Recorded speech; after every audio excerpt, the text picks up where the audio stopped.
después de esta información. De los estudios de Proclin, por ejemplo, sale esta primera conclusión. La gran mayoría de eventos de desastres están ligados directa o indirectamente al clima, y ahí ellos hicieron un análisis de datos desde el año 70 hasta el año 2003, y ahí tienen las estadísticas de cómo es la relación porcentual respecto a los tipos de fenómenos con los cuales están relacionados, y ahí vinculan fuerte el tema de lluvias, inundaciones, sequías y epidemias como los eventos registrados.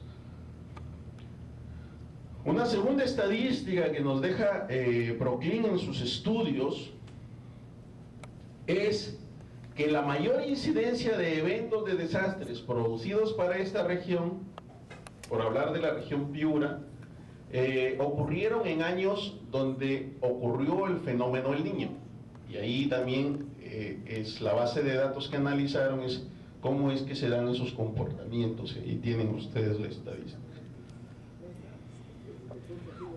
Una tercera conclusión de estos estudios es que hace una aproximación a cuáles pueden ser los factores de vulnerabilidad mirados desde el ángulo del desarrollo sostenible que están influyendo para que el impacto de un evento como el Niño sea negativo.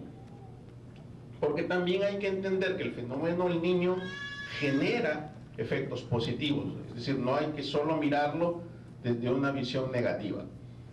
Entonces, asocia el crecimiento poblacional, la mortalidad infantil, el analfabetismo o el poco conocimiento de estos temas, el uso del agua, tanto el agua de producción como el agua de consumo humano, las mismas actividades económicas. Sabemos que el PEA de la región ha tenido una preponderancia hacia el sector productivo, y eso nos coloca en un escenario de alta vulnerabilidad.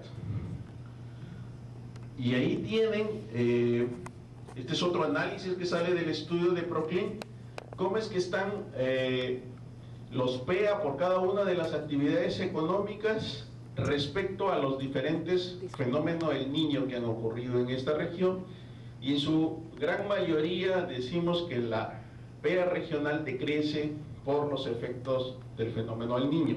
Los dos positivos que están son el sector construcción y el sector servicios de gobiernos, debido a los procesos de rehabilitación que se dan posterior a los eventos fenómeno del Niño. Este es un análisis que también sale del proyecto Proclin, que nos puede llegar a algunas reflexiones. Por ejemplo, compara que el PEA, o la caída del PBI, que se da en el año 83, demanda un año para poder recuperar su normal, el dato normal. Y también plantea que el año 97-98 demanda 5 años para poder regresar a su línea normal. ¿Eso qué significa? Significa o que estamos más vulnerables, o que perdimos mayor cantidad de infraestructura, lo que nos demandó poder recuperarnos en mayor tiempo posible. Otra reflexión es que las actividades económicas que estamos desarrollando están teniendo en cuenta en menor grado el tema de la reducción de la vulnerabilidad. Es decir, no nos estamos preguntando si la actividad que yo estoy desarrollando está aumentando o está reduciendo vulnerabilidad. Algunas veces las actividades que nosotros desarrollamos de manera consciente o de manera inconsciente pueden estar reduciendo vulnerabilidad, pero también la pueden estar aumentando. Entonces, ese tipo de reflexión tenemos que empezar a plantearla de manera cotidiana. Y como lo veíamos en las gráficas anteriores, las asociaciones frecuentes a eventos que nos puedan poner en evidencia cuán vulnerables somos, o son fuertes precipitaciones, son inundaciones, son sequías o son epidemias. Entonces ahí vamos a tener los parámetros donde podemos observar nuestra vulnerabilidad. ¿Y cómo es que asociamos todo esto al tema de cambio climático? Entonces, desde la cooperación nosotros estamos adoptando trabajar bajo estos dos entradas que proponen los marcos a nivel internacional. Podemos trabajar desde la mitigación y podemos trabajar desde la adaptación. Para Perú como país, podemos decir que emite muy poco gases de efecto invernadero, pero tiene un gran potencial para hacer emisiones de gases. Entonces, la prioridad de la estrategia de cambio climático se va a concentrar en la adaptación.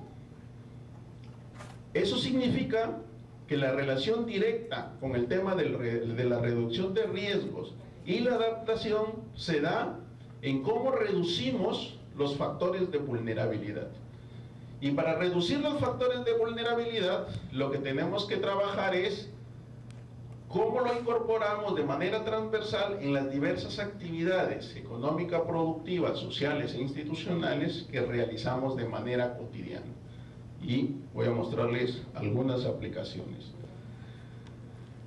¿Cómo pudiéramos entonces trabajar desde la mitigación y desde la adaptación? Respecto a los sistemas sociales y ambientales, tendríamos que empezar a trabajar en cómo mejorar la disponibilidad de alimentos, de agua y de suelos. Entonces, pocas veces nos estamos preocupando por el tema de agua. En muchas discusiones lo que planteamos es que o el agua no cuesta. Perú en general es uno de los países que menos paga por agua potable en América Latina. ¿Sí? Entonces, el valor del agua, como es mínimo, no le damos la importancia adecuada. Por ejemplo, en el caso de Piura, no tenemos en nuestro recibo de agua ninguna carga adicional en el costo por conservar las fuentes de agua.